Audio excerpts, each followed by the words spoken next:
Welcome to a dialogue on accountability in the digital age, a dialogue with representatives of a global, multi-stakeholder community. And I'm your host, Frits Bussemaker, and today I'm delighted to have a dialogue with Professor Yannis Ioannidis. Yannis, welcome to the program. It's great to be here. Allow me to introduce you to the audience. You are a professor of informatics telecom at the University of Athens, but more importantly, we invited you as you are the current president of the ACM since 2022, where you've been a member since 1983.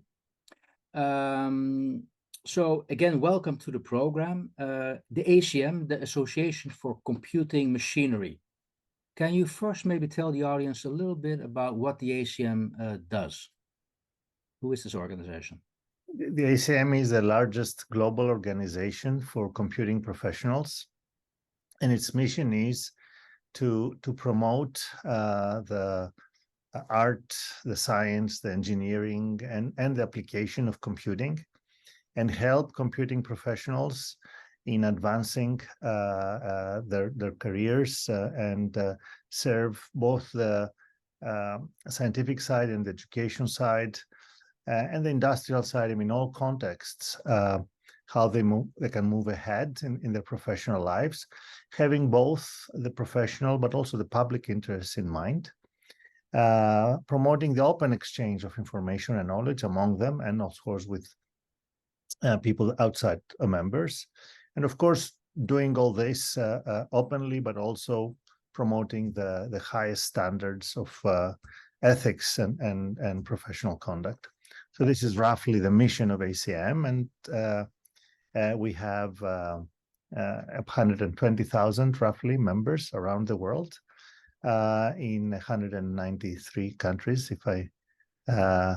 We have countries with just a handful of members, and we have countries with tens of thousands of members. So roughly this is what ACM. It's the oldest organization and the largest. It was founded in 1947. So last year we celebrated 75 years. And now we are in our fourth quarter century of life.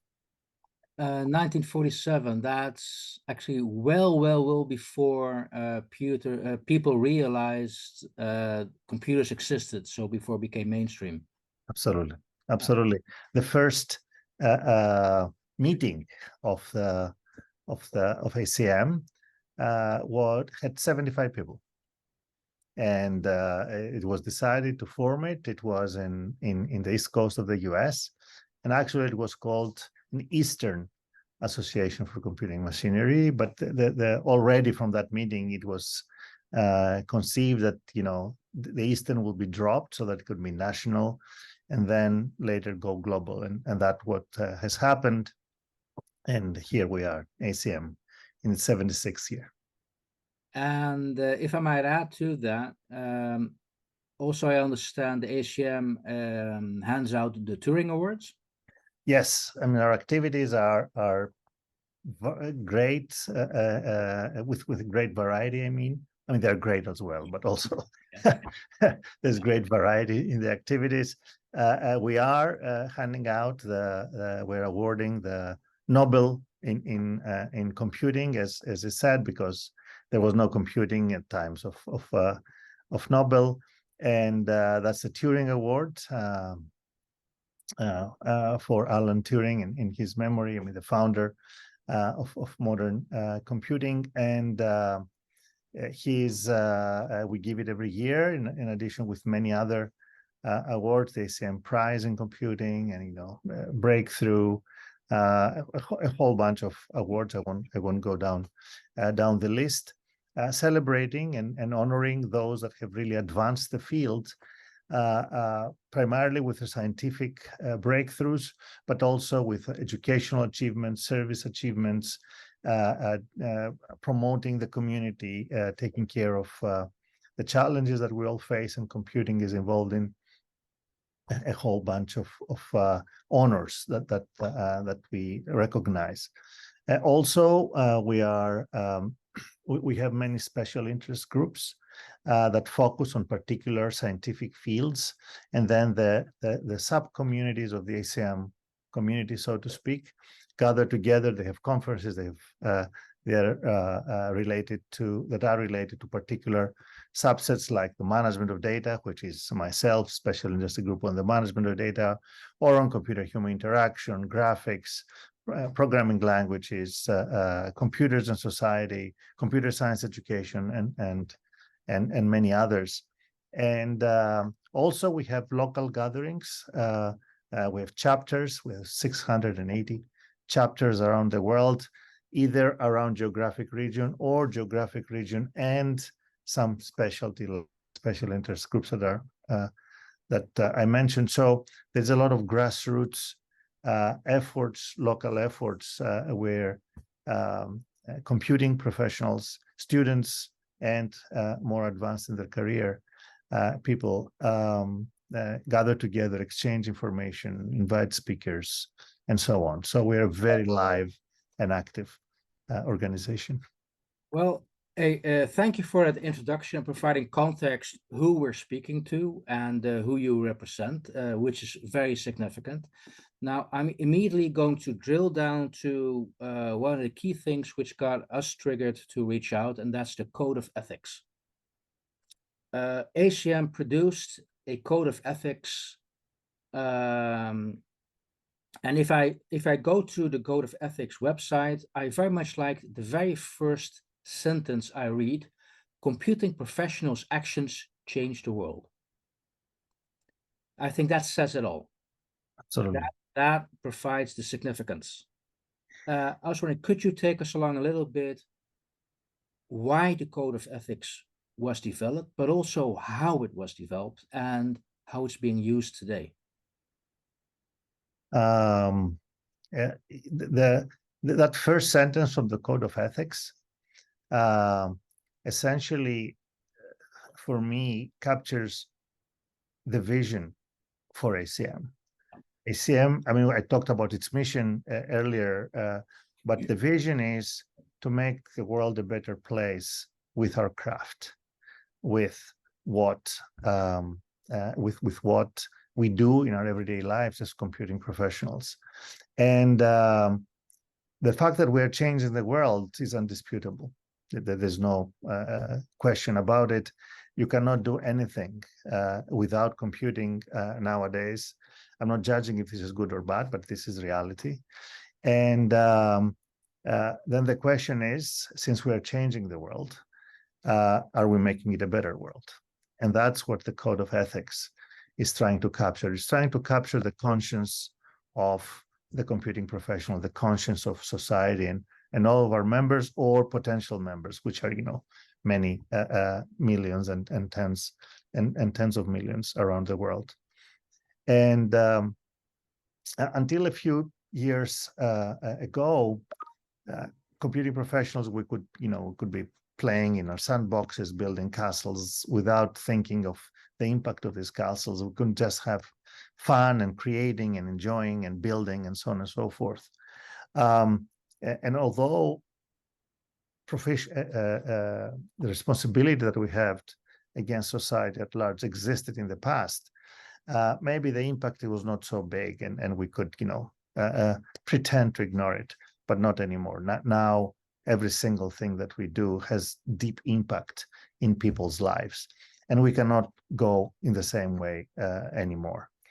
Next to our science, next to our innovations, which we should not in any way harness. I mean, we should let them go. Creativity should not be put in any box with any boundaries.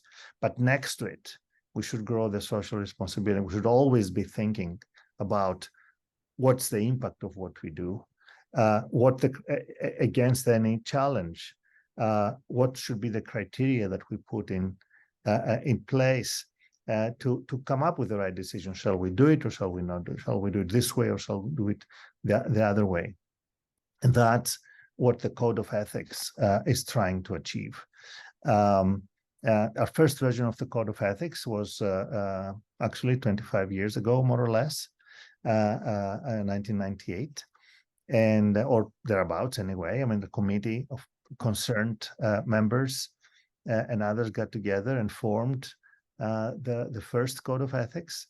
And after 20 years, given the speed of achievement and progress and accelerated developments in our field, in 2018, after again another committee with some of the older of the people, the original people, and then others came together and revamped, and we had the next version of the code, which is truly a crown jewel for ACM, and in general for the computing society, for the computing community. Many national computing professional societies and also international ones have adopted the ACM Code of Ethics as is, and this shows the comprehensiveness and the well-foundedness of our code, because it captures both broad principles, but also more nuanced aspects of what ethics and professional conduct means for us who are in this field. And so we are wearing this crown, and we are very proud as members, and definitely all the people who developed it are amazing personalities with deep thinking, both technical but also ethical and philosophical, I should say. But we have a challenge that the code is there, but how do you go from the abstract principles and the foundations of thinking to applying it, today, or tomorrow when something will come? And this is one of the things that we're trying to work on. As president, I have initiated a master plan, if you want to call it. I call ACM 4.0 because it's trying to pivot ACM into its... And also a link to, you could say, Industrial Revolution 4.0? No, not really. It is, well, it is, let's say, an unintended positive side effect and consequence, because, Industry 4.0 is intimately related to computing and artificial intelligence and machine learning. But the true reason for calling it is because it's our fourth quarter century of life. So that's why it's 4.0. And one of the 10 directions where, volunteers are being gathered in 10 task forces as we speak, to address 10 different dimensions of ACM and its activities and its operations and so on. One of them is about the code of ethics, its promulgation. It is how you can have a manual on how do you apply all this in everyday life, and the social responsibility, what it means and what we can do as a society. And this is critical. So we have, if you want, we have the code, we have, we know what to do. It's just how we do it every day. This is a big challenge, and we're working on that. But not only how you do it, it raises for me a couple of questions. I'll first raise the questions and cover them one by one. First of all, I'd be interested to discuss with you. It's presented as a universal code of ethics, but I'm just wondering how the different parts of the world react to ethics, because it changes, I would say, per region. So how do you deal with that? And also, once you have a code of ethics, it's now described as a part of self-governance. But how can it be enforced? Because what's going to happen when somebody breaches the code of ethics? Well, you're touching upon some of the very critical and sensitive issues that the particular task force on the Code of Ethics and Social Responsibility has in its mandate, so to speak. Ethics, there are some universal truths and universal principles that on the ethical domain that you hope that everyone agrees to. And definitely, I believe everyone involved in ACM, its members, and even way beyond, is truly on board with them. Applying it, though, may be well different in different parts of the world. And there's no issue of a comparison. This is better than the other. But the mentality, the background, all the culture that exists in different parts of the world may see in a different way the same ethical principle that they all agree with. And one of the challenge with ACM being a global organization, and actually as another effort, is to increase this global footprint, because it's still, tilted towards North America and maybe Europe to a lesser extent. One of the challenges is in terms of the manual on how to apply the Code of Ethics, how to do it around the world.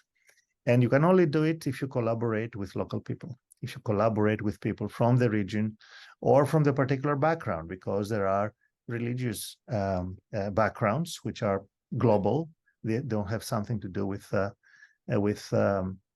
national or regional affinity that make you see the same ethical principle in different ways. So given the different cultural, religious, and other backgrounds, linguistic, also language has a big effect on how you conceive the same possible concept, ethical concept. So that's a big challenge. And you can only, you can think globally, but you have to act locally. So the thinking, though, here, in terms of applying the Code of Ethics, has to be done taking into account differences in backgrounds and traditions. And then you asked me a second thing, which I forget. Also, no, so that you've talked about the cultural differences, but also the question is, if somebody breaches the code of yes, correct. Well, we tend to, ACM, for example, has a whole bunch of policies that have to do with professional conduct, let's say, for publications, to not have violating anonymity of authors or other things, or plagiarism, and so on and so forth. Or we have harassment policies. And our mind is always on the punitive side. We have the policies, and how do we, when we catch someone who violates a policy, what to do then? And we often, as society at large, not that, we don't pay too much attention on how to do the right thing. How do we or how do we rehabilitate someone who did have a violation? Well, the same thing is with code. When someone breaches the code, there can be some measures like, you're outside of ACM, you're not a member anymore. But if they're not a member either, anyway, what do you do then? But I think that the biggest issue is not what to do when it is breached, but what to do before it is breached. How do you educate people? How do you give them tools, both thought tools, but also tangible tools that they can think about, contemplate, and when they face the challenge, they know what to do, or at least they know how to think. So this is the focus. Okay, to build up on that, when you talk about educating people, like yourself, a professor, at the end of the day, you're going to do an exam, you're going to pass a test, you're qualified or you're not qualified. Look at the parallel of the medical profession. You can only practice a medical profession once you've passed an exam. And if you fail to keep up, then you're not going to be a medical profession. Right. Would you see something like that be possible for the IT community? That we force people to pass an exam before they're actually allowed to have particular roles in this field? That's a very fundamental question. Should computing professionals be certified, like lawyers, when you pass the bar exam, and so on and so forth? And where nothing like this exists currently. No. I mean, there exists on particular technologies, on this language, or on that particular company's systems, and so on. I don't know if this is the right. We've reached this point yet. Let me put it this way. But the issue of certification and having professional rights to be a computing professional, at least for certain particular roles, is maturing. I mean, there's more and more discussion about it. So I won't be surprised if a few years down the road, this starts to become mandatory. Okay. But before we go there, not before we get there, this still, for the most part, will be on skills. Yeah. The ethical aspects. I mean, I'm a professional engineer. I mean, my undergraduate is engineering, and I had to do we had to pass certain exams in order to be able to become a professional and have a job as an engineer. But there was nothing about ethics in that certification process. So having such, how should I put it, having a bar that you have to pass on ethics is much trickier, and because how do you judge that? So I would prefer to go in the direction of education. I mean, you use the right term. Have webinars, have seminars, have meetings where the focus is completely on the ethics of computing, or have it next to whatever else technical is there, but balance it off. I mean, you're building this AI system, but in parallel, you have to think about the ethical impact that this, the ethical side effects of this, the impact it may have on people's lives, on society, and so on and so forth. And this, I mean, ACM can be involved in this, and it can, is one of the directions that we are examining. That's the way, that's what I mean. But also in universities, or even in high schools, lower, in computing classes. And then if you are a computer science major or informatics major, however it's called around the world, ethics is part of your curriculum. Okay, both so focused, but also possibly inside every course. The ethical element is there. Okay, so what I'm hearing you say, an advocate for, through education, organize ethics by design, by making people understand, hey, this is actually what you're doing. Coming back to the opening statement of the Code of Ethics, actions changing the world. Absolutely, exactly. Now, a small side note, I have to cover that, given they were just out. And I'm also asking this as one of the people involved in the ITU's AI for Good initiative. We are assuming from that point, AI is going to contribute positively to the world, to helping resolve the SDGs. Absolutely. What I'm now seeing is more and more louder statements of, I'll say, significant people in this field say, look, hey, let's have a pause. Let's really consider and rethink technology, because we assume it's all AI for good, but it can also go very bad. I'm just wondering what your take is on that discussion going on at the moment. I've seen major figures promoting, the stop of innovation, let's stop progress for 6 months was the particular call. But others, of course, can say for longer or anything. It is true that technology, and AI in particular, is its speed of progress is the speed of light. Yes. It is very fast, and societies, mentalities don't change that fast.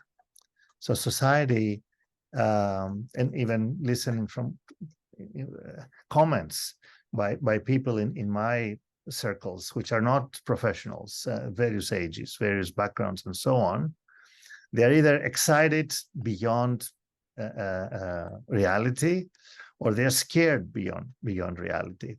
So I don't know if it is wise to stop progress and say, well, forget the wise part. I don't know if it is possible to say, stop, pencils down.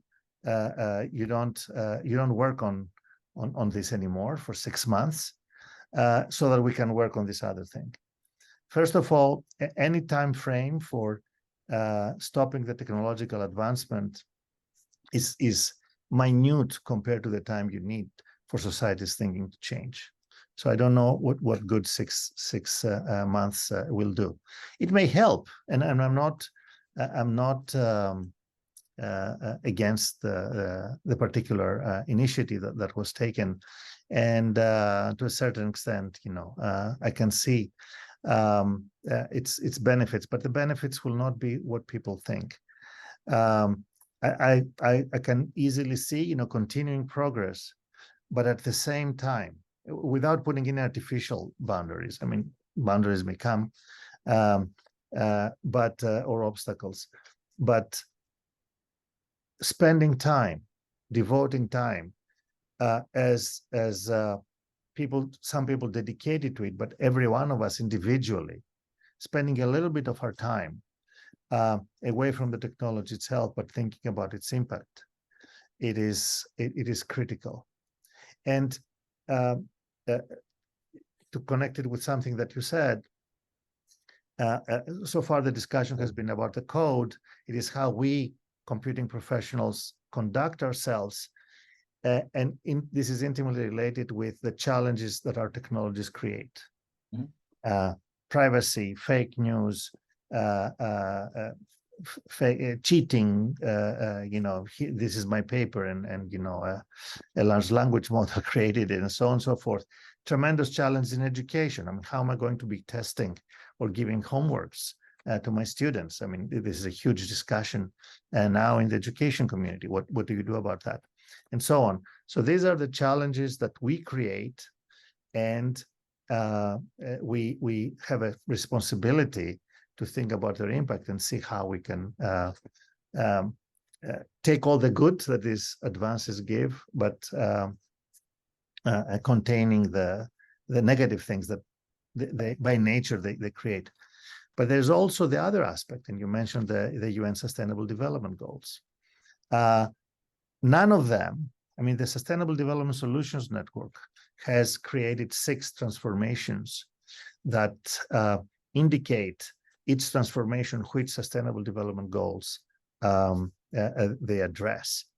And the 6th transformation is a digital transformation.